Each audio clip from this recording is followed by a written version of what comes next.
Dans cette vidéo, nous allons parler d'amplis connectés. Donc si vous avez envie de renouveler votre chaîne Hi-Fi pour aller vers les nouvelles sources numériques, eh bien restez avec nous, nous allons vous présenter 3 amplis sélectionnés avec Mélanie qui sont des amplis connectés, c'est-à-dire pas uniquement Bluetooth comme on voit très souvent, mais pour nous un ampli connecté va être relié au réseau de la maison, soit en connexion sans fil Wi-Fi, soit en connexion filaire tout simplement, et il intègre donc un lecteur réseau audio pour lire les plateformes de streaming, pour lire les fichiers audio, éventuellement la réception AirPlay.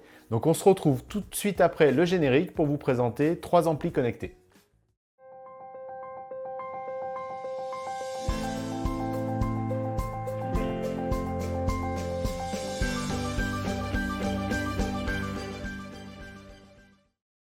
Bonjour à tous, donc cette vidéo fait partie d'une série en 3 épisodes où nous allons vous présenter toute une gamme d'amplis connectés. Donc Mélanie, comment tu as sélectionné ces amplis aujourd'hui? Bonjour à tous. Alors j'ai sélectionné ces 3 amplis de manière très simple, c'est-à-dire au niveau du tarif. Donc des amplis à moins de 1 000 euros, des amplis à moins de 2 000 euros et des amplis à moins de 3 000 euros. Quand nous préparions cette vidéo, tu m'avais indiqué aussi que tu avais 3 autres critères pour la sélection des 3 amplis qu'on va voir aujourd'hui. Tu peux nous en dire un petit peu plus?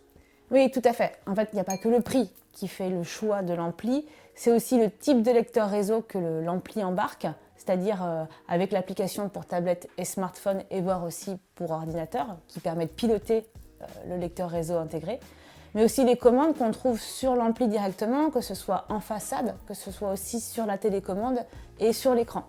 Et puis évidemment la musicalité, puisqu'on est tous là pour ça, pour avoir de la bonne musique. Très bien. Donc on vous invite tout simplement tout au long de cette vidéo à nous poster des commentaires si vous avez des questions sur les 3 amplis qu'on va vous présenter, leurs différentes caractéristiques. Et puis, comme on vous l'a indiqué, c'est le premier épisode d'une série en 3 épisodes. Donc n'hésitez pas à vous abonner à la chaîne, vous serez notifié quand nous publierons l'épisode 2 et l'épisode 3. Donc Mélanie, est-ce que tu peux nous donner les fonctions essentielles d'un ampli connecté? Oui, tout à fait. Alors un ampli connecté, c'est tout d'abord un ampli ou un préampli de puissance qui permet d'alimenter en fait vos enceintes passives. Et donc on retrouve bien évidemment des borniers pour lesquels vous allez connecter en filaire vos enceintes passives.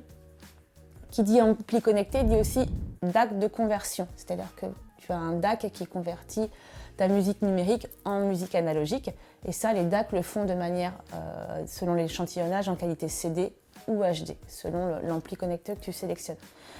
Il y a aussi un lecteur réseau Hi-Fi, c'est ce qui permet tout simplement de lire la musique, puisqu'un DAC seul ne peut pas le faire. Et après, l'avantage de ces amplis, c'est qu'ils disposent aussi d'entrées vidéo et audio qui vous permettent éventuellement de mettre des sources externes.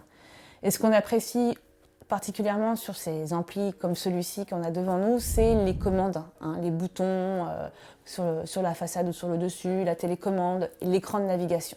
D'accord. Un ampli connecté, donc forcément, c'est avec les sources numériques. Donc il y a le fameux DAC dont on parle très souvent. Est-ce que tu peux nous rappeler aux personnes qui regardent la vidéo le rôle du convertisseur, le DAC, le Digital Analog Convertisseur? Alors c'est simple, nos oreilles écoutent en analogique, elles n'entendent pas les 1 et les 0 et la musique numérique c'est des 1 et des 0. Donc il faut quelqu'un pour traduire, c'est un traducteur.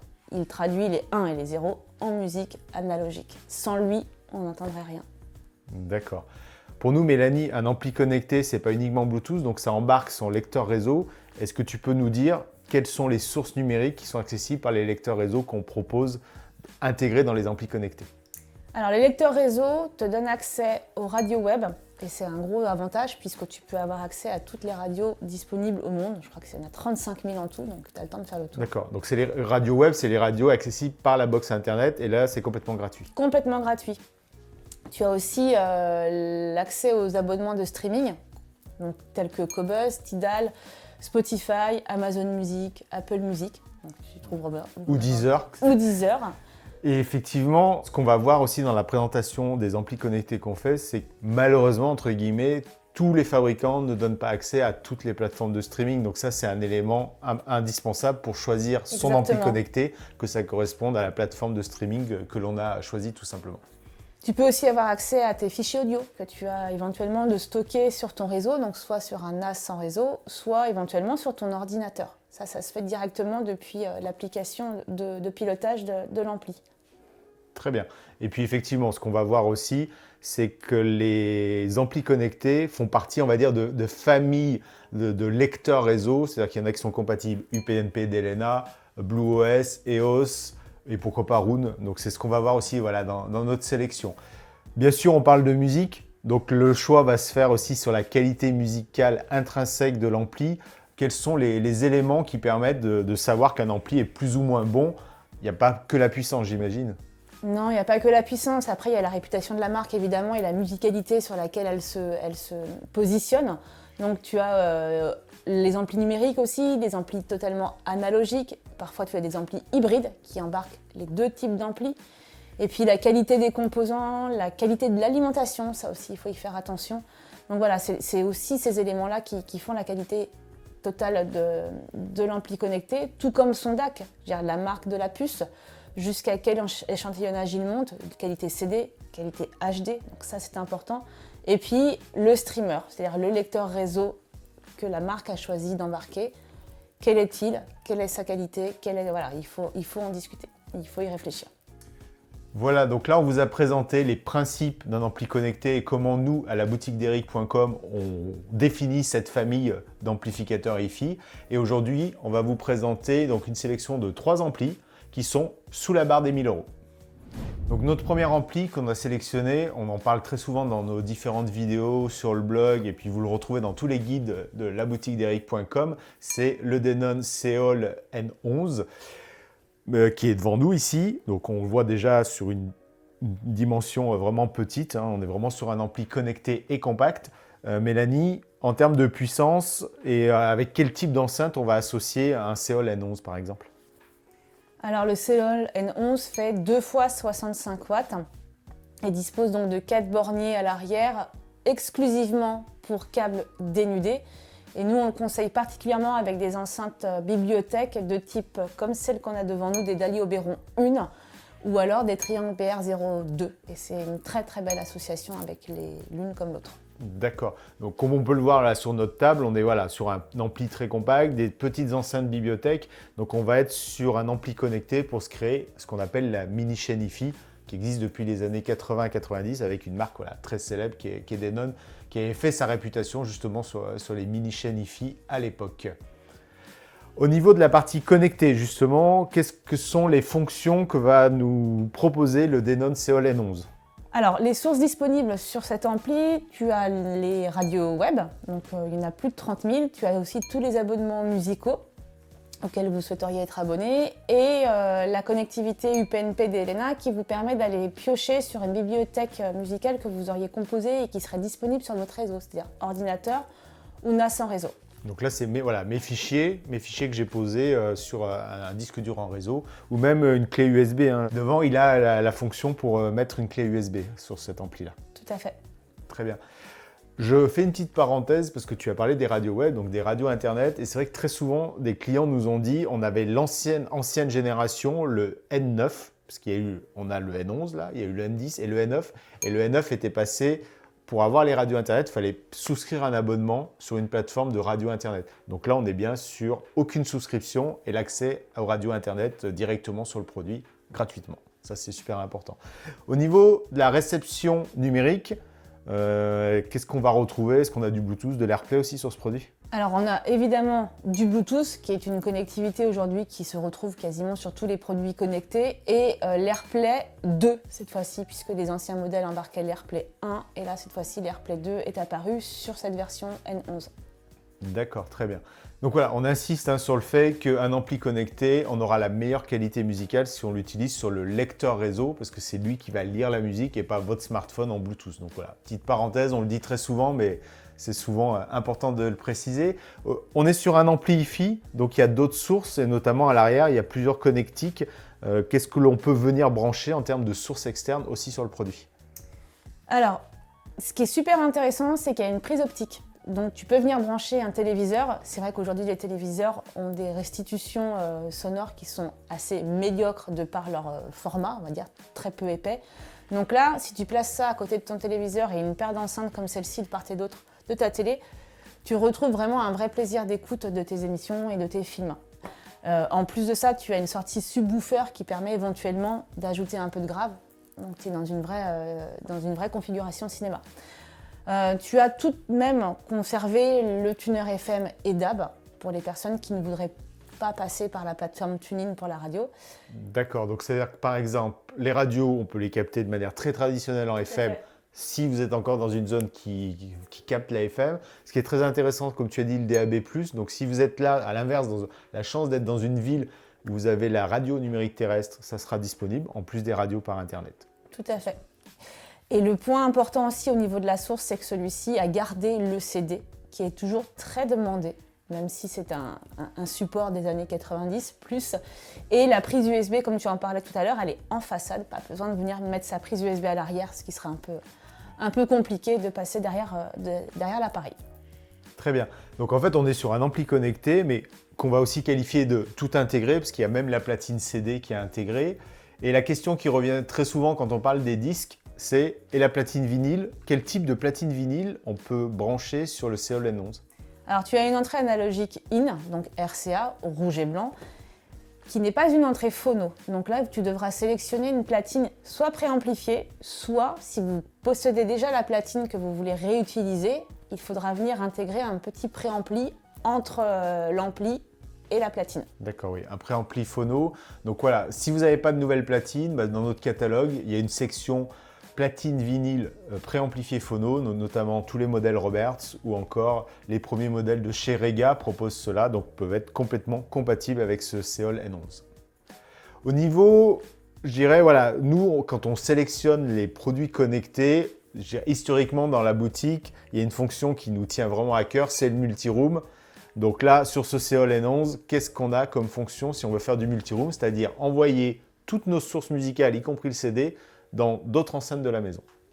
Alors, le multiroom, c'est ce que tu viens de dire, c'est de pouvoir écouter votre musique sur d'autres enceintes, dans d'autres pièces de la maison, de manière simultanée, ou pas. Si on a envie d'écouter chacun sa musique, c'est tout à fait possible. Et donc là, le multiroom se fait avec le protocole EOS, qui est disponible chez Denon et chez Marantz. Et donc tu peux, par exemple, tout simplement écouter ton CD, qui est lu dans la Seol ici, sur une autre enceinte Denon Home, qui se trouve par exemple dans ta salle de bain. Donc tu n'as pas besoin de switcher en fait ta musique d'une pièce à l'autre. Elle va dans la pièce que tu décides. D'accord. Donc justement, ça me permet de rebondir sur le dernier élément qui est important quand on choisit un équipement hi-fi. C'est voilà, tout l'aspect ergonomie, télécommande, commande au sens large. Donc sur ce produit-là, de quelle manière on peut piloter, soit localement, si on est uniquement sur sa mini-chaîne hi-fi, soit de manière plus large en multiroom. Donc qu'est-ce que j'ai comme commande? Là, ici, on voit les inscriptions sur le dessus. Donc là, de mémoire, on a des commandes tactiles, mais pas que. Alors tu as des boutons tactiles sur le dessus de l'appareil. Tu as aussi où tu as le play-pause, le volume aussi.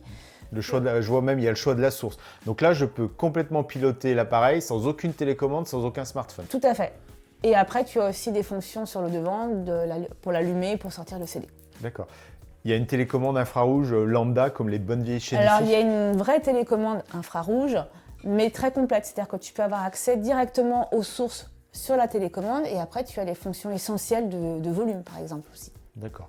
Et tout à l'heure, on a parlé pour le multiroom de EOS. Donc, EOS, c'est pour le multiroom, mais c'est surtout d'abord pour piloter l'appareil lui-même. Donc, on l'a présenté de manière très détaillée dans de nombreux contenus sur la télé d'Eric ou sur la boutique d'Eric.com, sur le blog d'Eric.com. L'application EOS, qu'est-ce que c'est? L'application EOS, c'est tu pilotes tout ton système EOS ou connecté depuis ton téléphone. Et en fait, ton téléphone, c'est une télécommande tactile. D'accord, très bien. Donc voilà, donc là c'est notre première sélection aujourd'hui. Donc l'ampli Denon Seol N11. Pour conclure sur cet ampli, il est pour qui? On le met dans quel type de pièce? Quelle configuration hi-fi on peut créer? Il est pour toutes les personnes qui veulent retrouver leur mini-chaîne hi-fi des années 80-90. Denon était déjà présent à cette époque sur ce type de configuration. Et si tu souhaites en plus de ça avoir toute la modernité des sources numériques et du connecté, c'est un ampli qui est fait pour toi et associé à ce type d'enceinte, donc les Dali Oberon 1 ou les BR02, qui va pouvoir sonoriser des salons ou même des pièces qui vont aller jusqu'à 40 mètres carrés sans aucune difficulté et avec grand plaisir. Voilà, donc on est sur un excellent ampli. Petite parenthèse, parce que dans la grande distrib, vous pouvez le trouver pour une centaine d'euros de plus avec des enceintes limite en carton. Donc nous, on a fait le choix de proposer que cet ampli avec de vraies enceintes hi-fi parce qu'il le mérite vraiment. On est sur un beau produit. Puis là, on va enchaîner sur son cousin germain qui est le Melody de chez Marantz et puis qui ressemble énormément à celui-ci et on monte d'un cran dans la qualité hi-fi. Donc Mélanie, on vient de voir le Seol N11. Là, on vient de faire un petit tour de passe-passe sur notre plateau télé. Donc on l'a remplacé par le Melody CR612. On peut le voir en termes de dimension, il est très très proche. On va aussi voir qu'en termes de fonctionnalité, c'est vraiment le cousin germain du Seol N11. D'ailleurs, on l'a bien détaillé dans la séquence précédente au niveau vidéo. Donc si vous arrivez uniquement dans notre vidéo sur le Marantz 612, remontez un petit peu en arrière. Vous aurez une présentation complète du N11 de Denon qui est exactement la même chose. Nous, là, on va regarder surtout les différences et pourquoi on l'a mis dans notre sélection des 3 amplis d'aujourd'hui. Donc, quelle est la différence et pourquoi on passerait du N11 de Denon au CR612 Melody de chez Marantz? Alors la grosse différence entre ces deux amplis, Marantz et Denon, c'est que Denon a une musicalité un petit peu plus détaillée dans les aigus, alors que Marantz va proposer quelque chose de plus rond et de plus doux, considéré comme un petit peu plus analogique, voire un peu plus audiophile. D'accord, donc là on a déjà une montée en gamme sur ce produit-là. Oui, après, tout à fait. Ce dont on mettait en avant sur le N11, c'est vrai qu'il a un système de bornier un petit peu plus basique où on est obligé de l'attaquer au niveau du câblage avec les enceintes par des câbles hi-fi. Je ne dis pas des câbles électriques, des câbles hi-fi dénudés. Là ici, on a un véritable bornier hi-fi, même un double bornier. En fait, là, tu peux mettre des câbles en fiche banane, voire même en fiche fourche ou dénudé, si tu préfères garder du dénudé. Et tu as un double ampli, c'est-à-dire que tu peux aussi attaquer des enceintes comme celle-ci qui sont bi-amplifiées. D'accord. Donc pour bien comprendre la bi-amplification, donc déjà au départ, il y a un ampli qui a 2 amplificateurs de puissance. Et ensuite, au lieu de sortir avec uniquement une paire de câbles pour l'enceinte droite, une paire de câbles pour l'enceinte gauche, on va sortir avec 2 paires de câbles à droite, 2 paires de câbles à gauche. Donc on va pouvoir utiliser pleinement les 2 amplis pour desservir notre paire d'enceintes. Oui, complètement. Voilà, donc on a une réserve de puissance plus importante et on va profiter pleinement de la musicalité de l'ampli Marantz. Et ici, on l'a associé avec des Sonus Faber, c'est ça, en modèle bibliothèque. Donc oui, tu as raison, on les a associés avec des Lumina 1 de chez Sonus Faber, c'est le plus petit modèle de cette gamme. Mais on peut aussi les associer avec des Lumina 3 si tu as envie, parce que cet ampli est tout à fait capable d'alimenter des 1 comme des 3. D'accord, très bien. Donc là aussi, on est dans le concept, c'est un ampli connecté, c'est le thème du jour, mais pour créer un ensemble d'une mini chaîne hi-fi avec un ampli compact. Et on va de préférence souvent l'associer soit avec des enceintes bibliothèques, soit des petites colonnes, comme on parlera à la fin de la séquence. Pour résumer, parce que comme on l'a dit, c'est vraiment les mêmes fonctions qu'un Seol N11. On va retrouver là aussi le même lecteur réseau de chez EOS. Oui, tout à fait. Le même lecteur réseau avec la compatibilité multi-room EOS, les radios web, les abonnements musicaux, la possibilité avec l'UPnP d'Elena de lire vos fichiers qui sont sur l'ordinateur ou sur un disque dur en réseau NAS. Et aussi, là, pareil, de l'optique pour la télé, de l'USB pour les fichiers en clé USB, et même l'AirPlay 2 et le Bluetooth pour les autres connectivités. D'accord. Donc on est vraiment sur un ampli similaire parce que lui aussi en façade, il a son lecteur de CD comme le N11 de chez Denon. On a les 2 tuners FM DAB+. Oui. Et au niveau de platine vinyle, est-ce qu'il y a une entrée phono ou c'est la même chose que sur le Denon? Toujours pas d'entrée phono sur celui-ci non plus. C'est une entrée RCA analogique in non préamplifiée, donc il te faudra une platine préamplifiée ou un préampli phono. Et la différence par rapport au Seol, c'est aussi que toutes les touches boutons sont en façade et plus du tout sur le dessus de l'appareil. Mais sinon, c'est la même télécommande. Voilà. Alors voilà, c'est la même télécommande, mais c'est vrai que ce que tu viens de préciser, que tous les boutons sont en façade, c'est pas anodin, parce que certains de nos clients placent ces tout petits amplis dans des niches. Dans des niches. Alors on peut, parce que c'est des amplis qui restent numériques, donc il n'y a pas une évacuation de chaleur importante, donc il peut vraiment être dans un petit meuble. Mais c'est vrai que si c'est un petit meuble où il y a une étagère au-dessus, il vaut mieux avoir les boutons en façade. Donc là, c'est aussi un argument de choix entre un Seol N11 et un Melody CR612 de Marantz, c'est les commandes en façade. Oui, complètement. Et ensuite, voilà, vous retrouvez exactement les mêmes fonctions au niveau EOS. Et ce qui peut être intéressant, parce que certains clients l'ont fait, c'est-à-dire que dans le salon ils mettent un ampli Marantz parce qu'ils veulent la meilleure qualité sonore. Puis dans une pièce annexe comme un bureau, ils sont sur le Seol N11. Et le gros avantage, c'est que c'est exactement la même appli EOS qui pilote les deux. Et on peut même les synchroniser, c'est-à-dire qu'on peut diffuser en multiroom la même musique sur les deux amplis. Oui, tu peux écouter ton CD qui est lu sur le Marantz en même temps sur l'autre Seol qui serait dans ton bureau. Voilà, complètement. Donc petite parenthèse sur la fonction multiroom, c'est pas que pour envoyer le même son sur d'autres enceintes, mais on peut synchroniser deux amplis qui sont multiroom et qui sont sur le même système comme EOS. Pour conclure sur cet ampli, pour quel type de pièce, quel public on va aller, en plus de ce qu'on vient d'évoquer comme argument, pour choisir le Marantz 612? Pareil, c'est pour une pièce, un salon ou même un bureau si tu préfères, qui va jusqu'à 40 mètres carrés par rapport aussi à la taille des enceintes. C'est pour des personnes qui ont envie de retrouver aussi une musicalité un peu plus ronde comme on avait dans les années 70, voilà, quelque chose d'un petit peu plus analogique et garder tout le prestige de la marque Marantz qui est connue depuis quand même de nombreuses années et retrouver nos mini-chaînes hi-fi que nous avions avant les années 80. D'accord. Donc voilà, je dirais l'écart de prix se justifie. Il y a 200 € de mémoire entre les deux. C'est qu'on va monter en musicalité, un petit peu plus de puissance avec la double amplification, ce qui permet d'aller sur des très bonnes enceintes bibliothèques, mais même aller aussi, voilà, on pourrait être sur les petites Oberon 5 qui sont des enceintes colonnes de petite taille. Complètement. Il sait parfaitement les driver. Il sait les driver. Voilà. Donc on est dans une mini chaîne hi-fi en termes de taille, mais on commence à basculer dans la catégorie chaîne hi-fi en termes de qualité sonore sur le Marantz. Voilà, ça va être la différence avec le Denon. Maintenant, on va passer sur le troisième ampli de notre sélection d'aujourd'hui, qui est un ampli full numérique sur toutes les sources connectées et que l'on va le voir, voilà, propose de très intéressantes fonctions sur la partie multiroom et même audio-vidéo. Donc, que peux-tu nous dire du Power Node qui ressemble énormément aussi au Power Node Edge que vous pouvez trouver sur la boutique d'eric.com de chez Bluesound? Alors le Power Node, c'est tout petit, je ne sais pas si tu vois, et pourtant ça développe quand même 2 fois 80 watts par canal. Donc c'est vraiment petit mais costaud. Et là, tu as aussi la possibilité de mettre une paire d'enceintes en version bornier ou attaquée en fiche banane. Et là, tu peux aussi mettre des Dali Oberon 5, des Lumina 2. Enfin voilà, tu as un gros choix d'enceintes possibles avec ce type d'ampli connecté. Donc oui, Mélanie, comme tu viens de le dire, on est voilà, sur un ampli de très petite taille. Pour autant, il y a de la puissance, il y a aussi de la qualité musicale, parce que la marque Bluesound fait partie de la même maison mère que la marque NAD, qui elle existe depuis plus de 50 ans dans la hi-fi. Donc on va retrouver dans tous les produits Bluesound, voilà, tout le savoir-faire purement hi-fi, purement musical de la marque NAD. Donc sur ce produit-là, qui, si on a un peu l'habitude de regarder les produits Bluesound qu'on présente beaucoup sur la boutique d'eric.com ou sur la télé d'Eric, ça ressemble à un Node. Donc on va retrouver voilà, toute la partie réseau d'un Node Bluesound. Oui, tu as tout à fait raison. Si tu regardes la configuration de l'appareil, c'est un Node avec un étage d'amplification, d'où le mot Power Node. Et tu accèdes depuis l'application BlueOS dont tu as fait une vidéo dernièrement sur la télé d'Eric, aussi bien au radio web, à tous les abonnements musicaux. Donc cette fois-ci, tu retrouves Deezer, Qobuz, Spotify, Tidal, Amazon Music et même Apple Music grâce à la réception AirPlay 2. Tu as aussi du Bluetooth qui est cette fois-ci bidirectionnel.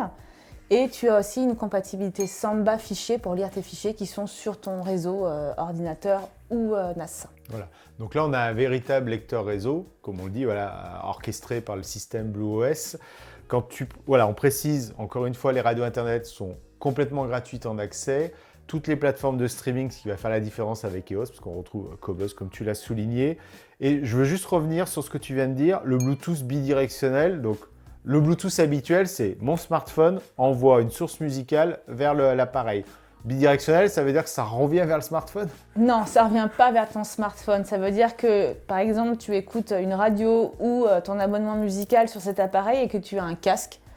Et pour déranger personne, tu écoutes ta musique dans ton casque Bluetooth. C'est-à-dire que lui, il envoie le signal musical à ton casque Bluetooth sans fil.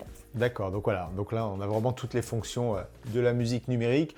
Au niveau des connectiques, on a, comme sur tout ampli, la possibilité de mettre des sources externes. Alors c'est vrai que c'est un petit peu plus minimaliste vu la taille de l'ampli en question. Donc on a les connectiques pour les enceintes, bien sûr. Tout à fait. Et on va retrouver quel autre connectique à l'arrière, Mélanie? Bah là, cette fois-ci, quelque chose de super intéressant, c'est le HDMI eARC, qui est donc le dernier protocole de l'HDMI disponible aujourd'hui. Et tu as aussi une prise qui fait double emploi, c'est-à-dire que tu peux attaquer la prise, l'entrée, je veux dire, en analogique in en mini jack, ou aussi en optique avec l'adaptateur qui est fourni. D'accord. Donc c'est vrai que voilà, on ne va pas retrouver cette fois-ci de connectique RCA pour une platine vinyle, platine phono. Donc c'est vrai qu'on est plus sur des sources numériques comme la télé ou comme vraiment de l'optique ou du mini jack là-dessus. Et il y en a deux, hein, je précise. Avant, il n'y en avait qu'une et maintenant, il y en a deux. Oui, voilà. C'est vrai que des fois, on nous demande l'évolution parce que tous les PowerNode, depuis qu'ils sont sortis par Bluesound, on en est à la 3e génération, ça s'appelle PowerNode. Donc là, la grosse différence, c'est qu'il y a une entrée mini jack supplémentaire qui soit analogique et numérique et surtout l'HDMI qui n'existait pas sur les versions d'avant. Donc voilà, si vous connaissez, si vous avez déjà les anciens PowerNode, on a une belle évolution depuis un an de ce produit-là qui d'ailleurs a été décliné, on vous l'incrustera dans la vidéo, en la version Edge. C'est la même chose, on va avoir un petit peu moins de puissance sonore et puis on gagne un peu en épaisseur. Donc c'est vrai que ça peut être pratique aussi si on cherche vraiment quelque chose de très minimaliste en termes d'encombrement. Au niveau des commandes, donc comme là, effectivement, il n'y a pas d'écran et la face qui est noire ici, ce n'est pas un écran, c'est juste un pavé tactile. Donc qu'est-ce qu'on a comme commande pour piloter notre PowerNode ? Alors, tu pilotes ça avec l'application BlueOS qui est disponible sur smartphone, tablette et ordinateur. Et en fait, ils deviennent ta télécommande tactile. C'est vraiment eux qui sont au centre et au cœur du pilotage de l'appareil. Tu as fait une super vidéo sur l'application BlueOS que je vous invite à regarder sur la TV d'Eric. Et après, tu as aussi les essentiels donc, qui se retrouvent sur ce pavé tactile sur le dessus de l'appareil et une télécommande qui te permet d'avoir accès à play, pause, à ton volume et aux favoris que tu peux avoir enregistrés, tes favoris radio ou tes favoris playlist. Attention, la télécommande, c'est la RC60, je crois, dedans. RC1. RC1, pardon. Voilà, la RC1, on la mettra en incrustation. Elle est en option, parce que de base, on est vraiment sous une approche très connectée, full numérique. Donc tout se pilote par l'appli BlueOS et on a en complément le pavé tactile sur le dessus. La raison pour laquelle on présente très souvent cette gamme Bluesound et pourquoi cet ampli fait partie de notre sélection des très bons amplis sous la barre des 1000 €, alors lui il est juste en dessous, il est à 999 €, c'est que BlueOS, sa réputation, elle a été bâtie sur le système multiroom. Tu peux nous en dire un petit peu plus, et puis notamment pourquoi on a mis 2 enceintes Bluesound avec nous sur le plateau. Oui, tout à fait. En fait, le multiroom, comme on a discuté tout à l'heure, c'est la possibilité de pouvoir écouter la même musique dans toutes les pièces de ta maison ou éventuellement, on vit à plusieurs, on n'a pas envie d'écouter la musique de son papa ou de sa maman ou de son frère ou de sa sœur, eh bien, on écoute la musique que l'on souhaite sur l'enceinte dans la pièce dans laquelle on se trouve. Voilà, donc le système BlueOS dont justement Mélanie vous disait que j'ai fait une vidéo très complète qui dure plus de 30 minutes, permet de piloter complètement chacun des appareils indépendamment ou de les grouper. Ce qui est intéressant aussi dans ce côté très connecté, musique sans fil. Alors attention, musique sans fil, on est sur un ampli qui va se brancher sur des enceintes filaires. Après, on peut envoyer le son sur d'autres enceintes en mode Wi-Fi, des enceintes BlueOS, donc effectivement les enceintes Bluesound. Mais on a aussi un concept de home cinéma sans fil grâce à cette nouvelle version du PowerNode. Oui, tout à fait. Et c'est ça qui est hyper intéressant avec ce nouvel appareil, c'est l'arrivée de la prise HDMI eARC. Et en plus, tu peux faire un système 4.0 ou 4.1, puisqu'il y a une sortie sub, qui te permet d'avoir en fait 2 voix en façade, stéréo, voix droite, voix gauche, et de positionner des flex, ou même des plus grosses si tu préfères, à l'arrière pour faire les voix arrière. Et après, ça revient aussi en système audio, si tu préfères, avec de la quadriphonie. D'accord, très bien. Donc voilà, le côté sans fil est très intéressant, c'est-à-dire que vos voix avant sont reliées par des câbles Hi-Fi avec l'ampli et les enceintes passives. Et à l'arrière, où c'est souvent la galère, aller mettre des fils vers des enceintes qui sont forcément positionnées sur le canapé, là on est en Wi-Fi grâce à des flex, grâce à des puces M ou des puces mini ou des grosses puces tout simplement. Donc voici une belle présentation du PowerNode. Pour conclure sur cet ampli, vers qui il se destine davantage et pourquoi on choisirait davantage le PowerNode par rapport au Seol de Denon et au CR612 de Marantz qu'on a présenté dans cette vidéo. Alors, ce produit s'adresse aux personnes qui recherchent quelque chose de compact, de full connecté, qui n'ait pas besoin d'une lecture CD, pas de radio FM ou DAB, et qui veulent éventuellement aussi évoluer vers quelque chose de plus audio-vidéo avec une fonctionnalité TV et cinéma. D'accord, donc en fait on a une base voilà, qui est très universelle, toutes les sources numériques, des connectiques, on peut même venir avec une platine phono si elle est préamplifiée, et surtout voilà, une passerelle vers le monde de l'audio-vidéo pour sonoriser la télé et basculer, comme on vient de le dire, sur le home cinéma. Donc c'est vrai qu'on a un ampli qui, malgré sa taille, est hyper universel et très qualitatif, comme on l'a dit, hein, c'est du Blue Sound, c'est l'expérience NAD qui est derrière tout cela. On va le brancher sur quel type d'enceinte, lui, au niveau filaire? Il a une belle amplification, donc tu as un grand choix d'enceintes, aussi bien des petites colonnes que des bibliothèques. Donc on va retrouver encore les Dali Oberon 3 pour cette fois-ci, des Sonus Faber 2, des Dali Oberon 5, même des orchestras chez Sonoro. Donc voilà, tu as vraiment une belle gamme d'enceintes qui se prédestine à ce type d'ampli. Très bien. Voilà, donc ça vous permet de faire le choix entre les 3 amplis qu'on vient de vous présenter. Et puis celui-ci, comme on le disait, voilà, il y a son petit frère, le Power Edge, qui permet d'avoir un budget moindre si on a moins besoin de puissance, tout simplement. Mélanie, pour résumer sur cette sélection des 3 amplis sous la barre des 1000 €, en 3 mots pour chacun des amplis. Le Denon Seol N11, pour qui? Quels sont ses avantages? Alors, le vrai avantage du Denon Seol, c'est son prix, sa connectivité, son écran et son CD. Très bien. Concernant le Marantz Melody CR612, pourquoi je rajoute 200 € alors que c'est vraiment le jumeau du Seol N11? Alors le CR612, on va dire pour sa bi-amplification et son type d'ampli, sa musicalité plus ronde et aussi pour sa finition esthétique un petit peu plus élégante que le Seol. D'accord. Et pour conclure, voilà celui qui est resté avec nous, le Blue Sound Power Node. Petite précision qui existe en blanc et en noir. D'ailleurs, vous verrez hein, sur la boutique d'Eric, chacun des amplis de la sélection existe en plusieurs coloris. Donc il y en a pour tous les goûts et les couleurs. Alors le Power Node, c'est pour les personnes qui aiment le full connecté, le ultra compact, qui veulent aussi avoir accès éventuellement à un système qui fasse de l'audio et de la vidéo. D'accord, voilà. Donc on est dans l'audio vidéo, dans la multiroom sur le Power Node de chez Blue Sound. Très bien. Eh bien, on vous remercie d'avoir suivi cette belle sélection des 3 amplis sous les 1000 €. C'est-à-dire qu'on voilà, peut vraiment se faire plaisir avec cette sélection-là. Dans les fiches produits, sur la boutique d'eric.com, on vous présente voilà, l'association des très bonnes enceintes qu'on a évoquées aujourd'hui qui fonctionnent avec, sans oublier les câbles, toujours pareil, parce que là vous êtes sur des très bons amplis. Si malheureusement vous mettez des câbles hi-fi qui ne soient pas à la hauteur de l'ampli et des enceintes, vous allez gâcher pas mal de la musicalité. Vous aurez les fonctions, mais il manquera un peu de musicalité. On se retrouve très vite sur l'épisode 2 où on abordera les amplis à moins de 2000 €. Et comme par hasard, l'épisode 3, c'est ceux à moins de 3000 €. On n'ira pas au-delà parce que ça ne correspond pas voilà, à vos attentes sur la boutique d'eric.com. Donc n'hésitez pas à laisser des commentaires sous cette vidéo. Je réponds directement en personne là-dessus. Ça permet voilà, d'échanger, de vous apporter des précisions et surtout, ça nous donne en plus plein d'idées pour des nouvelles vidéos. Vous vous abonnez, comme ça vous suivez l'épisode 2, l'épisode 3 et puis on se retrouve très vite avec Mélanie pour ces prochains épisodes. À bientôt, au revoir. À très bientôt.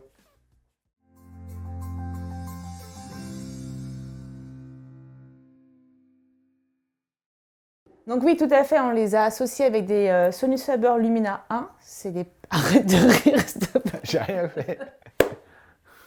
J'ai rien fait. Allez, on se reconcentre. Fiche fourche que... Fiche fourche. Ça, c'est l'enfer. Fiche fourche. Donc, je recommence. Que les fourches.